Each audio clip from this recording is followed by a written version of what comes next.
Hello, welcome in, welcome in, welcome in. Let me just make sure that this goes live. As we're starting here, I will introduce myself. Hey, hi, hello, and welcome back. I'm Tara Priolo. I'm your resident white-facing biracial, multi-passionate musician, and I talk about the ish that nobody wants to talk about and push you to do the same. My computer was talking. You heard the backup. I sound great. I am doing Daily Boost for Love and Action Network. Love and Action Network is a peer support mental health organization where we provide the tools that have helped us heal so that you can heal and put your love in action. Today is Heart Chakra Wednesday. We are going to start with Black Liturgies post for Sonia Massey. Rest in power. She deserved better.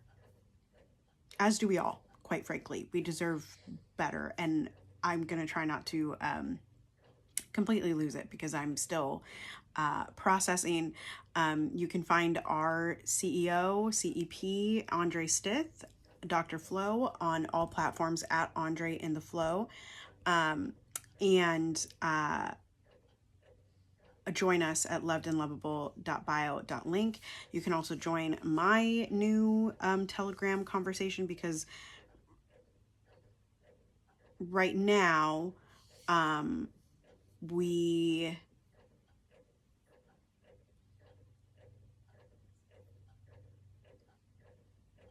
need conversation, as Joyous Wind Rider Jimenez said to us last week in Love and Art in Love and Action Network.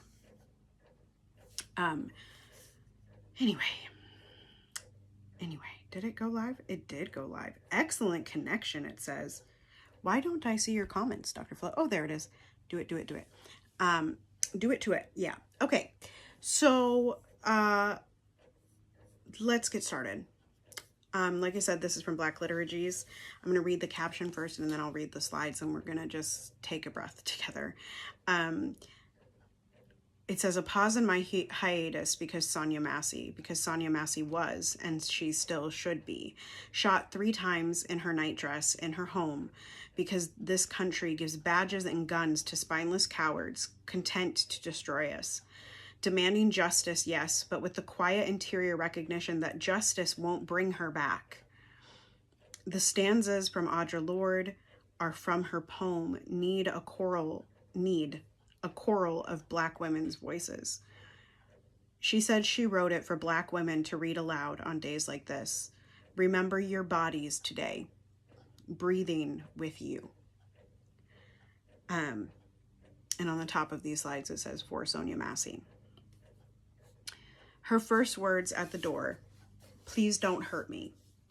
Sonia Massey knew what we've always known, that those who claim heroism in this country are just as likely to be cowards and more concerned with protecting their own fragile egos than those who call on them for help. Evil in uniform, and she was punished for knowing it. Justice is not enough. For Sonia Massey, this woman is Black, so her blood is shed in silence.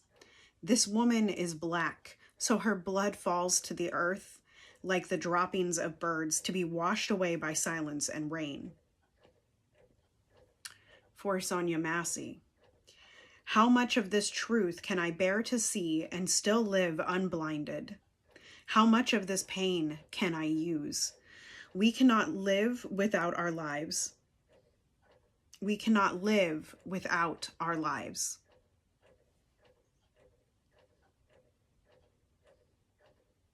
Oh boy. Okay. In this country, Black women traditionally have had compassion for everybody else except ourselves. We have cared for whites because we had to, for pay or survival. We have cared for our children and our fathers and our brothers and our lovers. Our scarred, broken, battered, and dead daughters and sisters are a mute testament to that reality. Inhale. The world reveals itself. Exhale for what we've always known. Inhale. The world reveals itself. Exhale for what we've always known. Inhale. The enemy lurks. Exhale. I remember my body. Inhale. The enemy lurks. Exhale. I remember my body.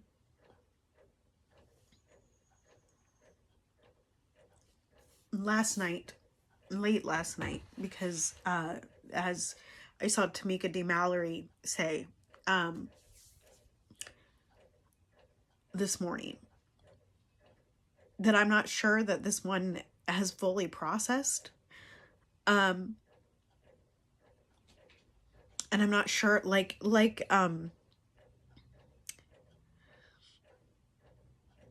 T'Challa, right? Like, this one hits different, and I don't know if it's the time. I don't know if it's the cruelty with which she was taken.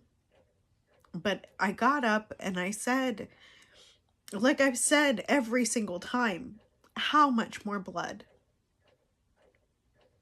How much more blood does whiteness demand until a critical mass decides that it's been enough? I saw on 38th in Chicago, they posted the last words of too many Black people murdered senselessly by the state.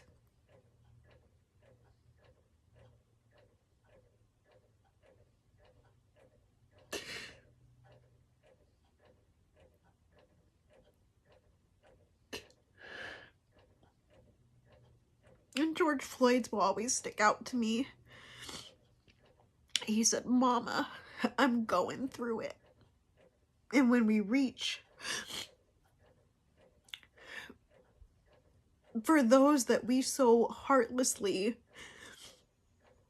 place into mama and auntie tropes, and we expect them to save us only to kill them, how much more blood? How much more blood of children and women and femmes and non-binaries and men? How much more blood?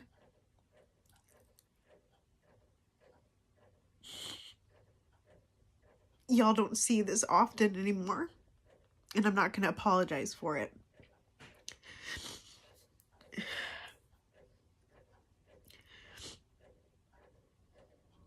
The world reveals itself for what we've always known. And I asked last night, as I ask with school shootings, and I ask when this happens, what are you doing differently this time? What action are you taking differently? Because the definition of insanity is doing the same thing over and over again. And if we want to really be honest about it, that is preserving colonization. It's preserving white supremacy, and it is upholding state-sanctioned murders of people like Sonia Massey.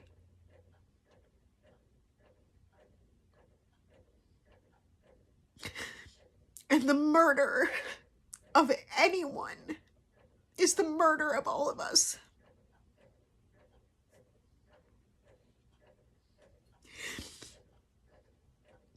My person hurts today.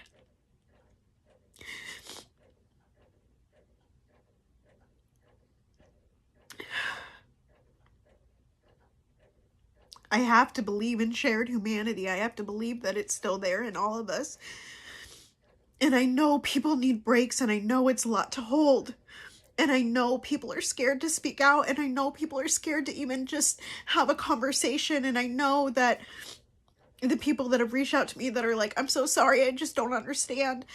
I want to yell at them, and I want to take my anger out on them, and I want to just unleash all of it. And I know it doesn't help, because I know that on July 6th, when that man murdered her, that he took something from every single one of us, including himself.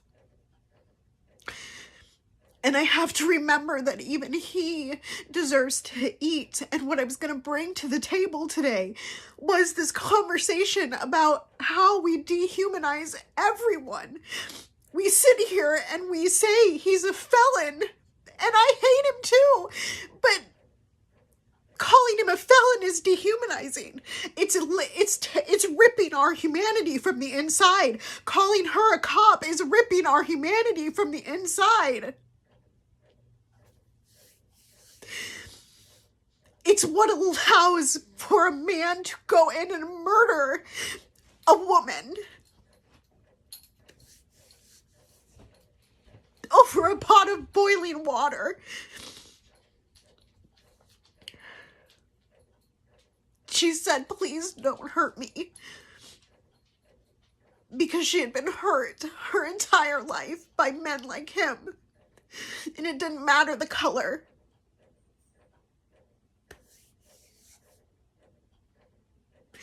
We've got to stop hurting each other. And we're all going to do it. But we've got to learn how to heal from it. We've got to learn how to be in community with each other. We've got to learn how to not dehumanize people that we don't like, or people that we don't agree with. We've got to have the conversations. How much more blood does whiteness demand?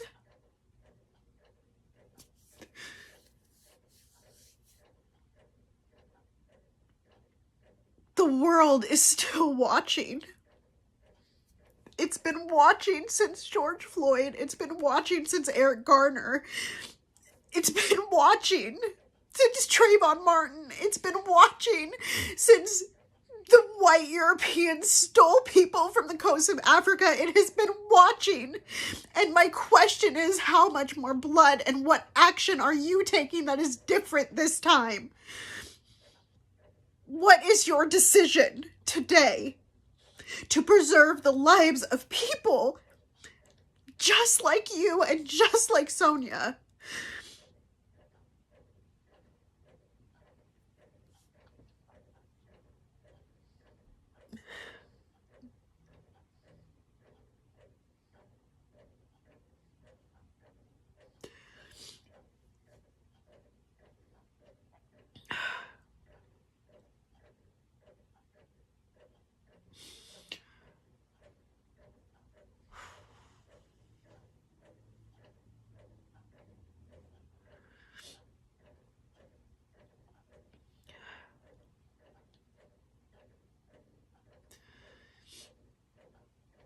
And why not us? Diara Ballinger asked that on a podcast yesterday, talking about Kamala. And she said, why not us? And that's my question. In addition to the other two that I've asked, why not you? If not you, then who? Why not you? Why not you to preserve your own humanity? Why not you to talk to your communities about humanity? Why not you to preserve the lives of the people around you? Why not you? Why not us? Why not us?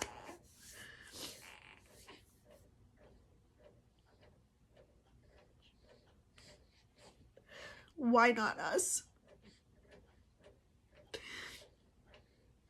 The letting of blood is not always in the actual act of slicing skin or a bullet to the head. It is in what they rip away from us every single day.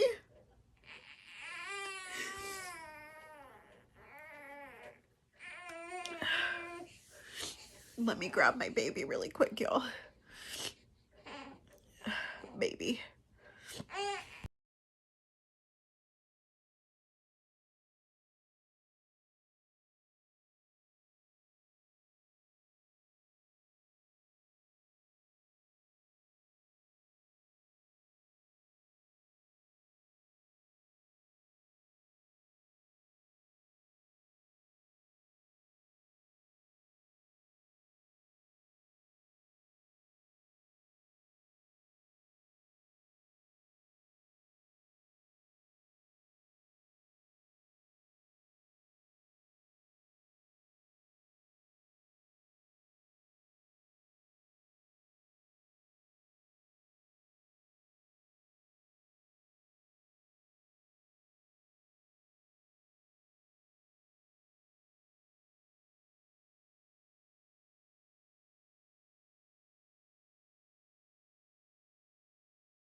Gonna get the baby food. Y'all don't panic, and we're gonna move on.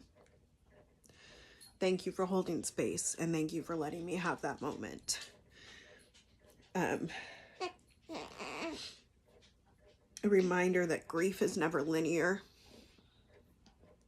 A reminder that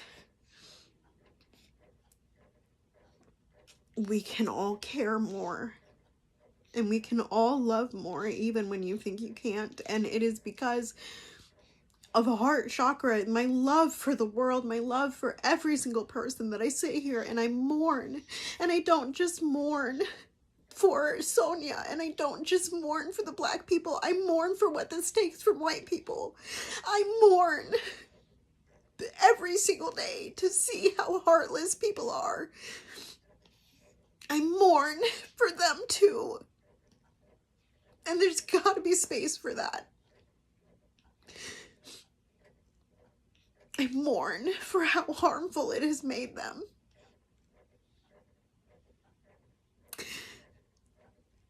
I mourn for their inability to love themselves. I mourn for the division that it causes, because it's a division within myself as a person that is biracial. That division is really difficult to hold. It's because I love everyone. As much as I'm not a people person, I love everyone. I love people.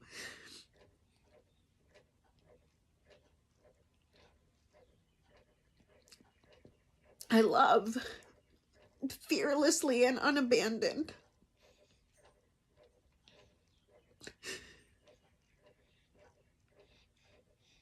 And I wish that I didn't have to hold it.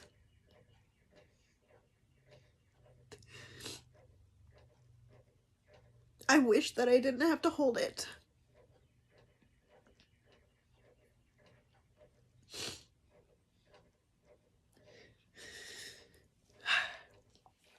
Okay.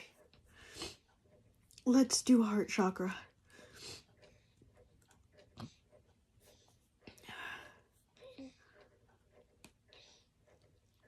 Y'all see me being a mom, holding it with my face. Oh my god. Okay, so y'all know the facts about the heart chakra. I already told you the I will post this stuff. I've been in and out with Dr. Flo this morning, and he said some momentous things as we deconstruct our beliefs about Kamala, and you know, the all the information that we've taken in and how it keeps us down, and our effort to lift ourselves back up in community and out of community and personally and collectively. I'll put up the facts later. Sonia is more important. But I'm going to read some reflection questions about the heart chakra.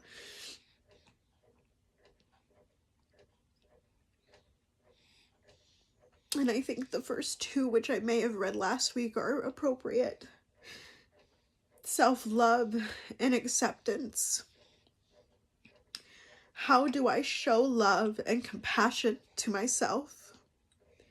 Do I practice self-care and self-respect consistently? What are my feelings towards my own worth and value?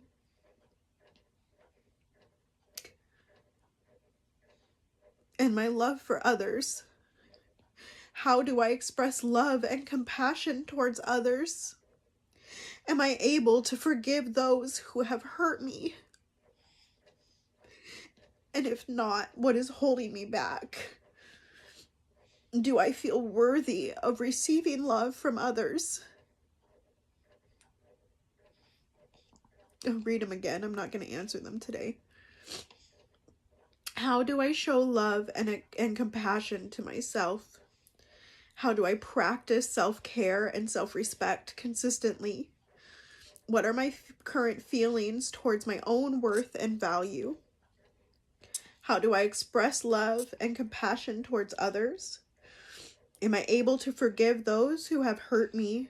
If not, what is holding me back? Do I feel worthy of receiving love from others? All right, and now the Melody Beatty. Let's see, Sunday, Monday, Tuesday, Wednesday. No, Sunday, Monday, Tuesday, Wednesday. Is it day 4? I think it's day 4. Inventory focus. This is always a questioning day. This is from 52 Weeks of Conscious Contact by Melody Beatty, and we read this daily in our network. Day 4. Okay. Responding to duty.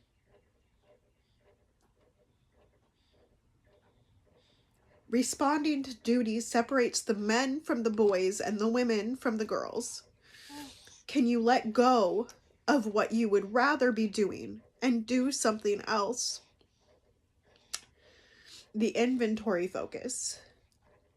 Have you ever ignored or neglected your duties? What were the consequences of that? After my divorce, I was swamped by bills and not making much money. I hid those bills deep in a drawer. That didn't help. I could still hear them calling my name from any room in the house.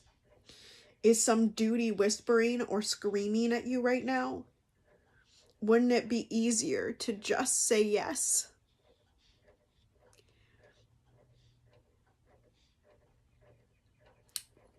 I used to be angry about this, that whenever body cam footage came out, or whenever some tragedy happened, or whenever a murder happened, that people flock to my page. I see the uptick. I see you all in my stories. I see you all waiting for me to tell you what to do, waiting for me to have an opinion, waiting for me to share. And I used to shy away from it. And last night I said, what would it be like if I said yes? What would it be like if I just threw open the doors? What would it be like if I held space as you want me to do?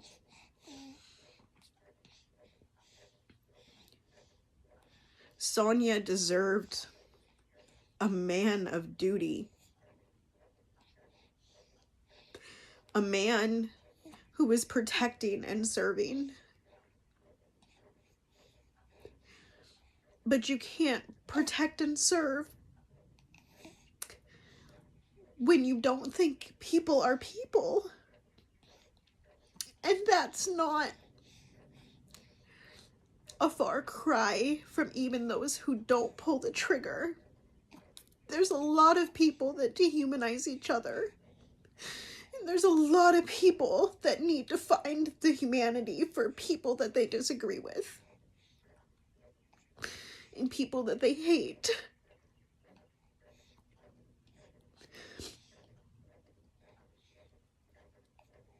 It's easier.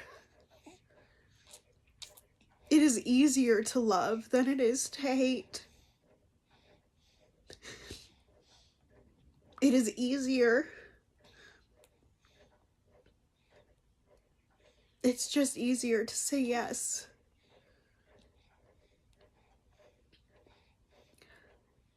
And I wish for him, because if we're going to talk about true abolition,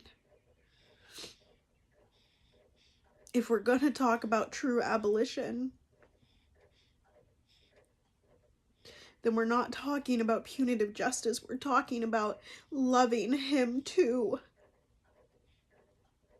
And helping him heal so that he can love himself. As Dr. Flo says, everything is a call for love. And Sonia shouldn't have had to pay the price.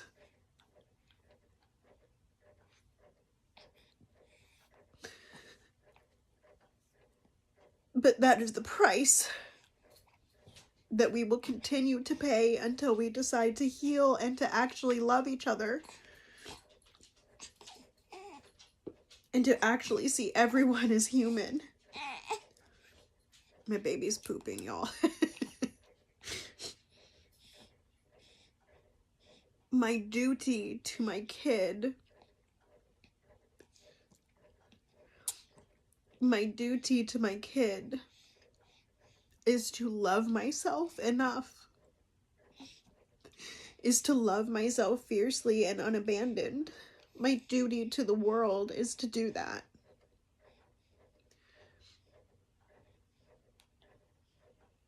He will heal in prison. But that's a whole nother discussion. Why do we have prisons? Prisons are left over from the hate that created the slave trade. So much has been done, and so many people have been harmed and killed and murdered.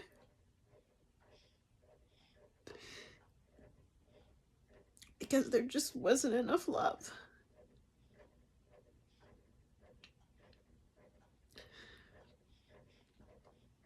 What is your duty?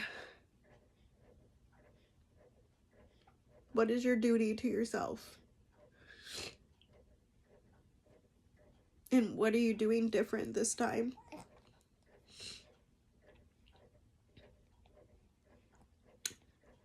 I'll be back on Friday. Dr. Flo is on tomorrow. I'm gonna finish feeding my baby and pop back into the pop-up lives and continue in my duty. Continue to be anti-racist. Be safe. Make a mask. Wear a mask. Do good work. Make good trouble. I love y'all hardcore. You are loved and lovable, and nobody can change that. Nobody can change it. And I'll see you next time. Bye-bye.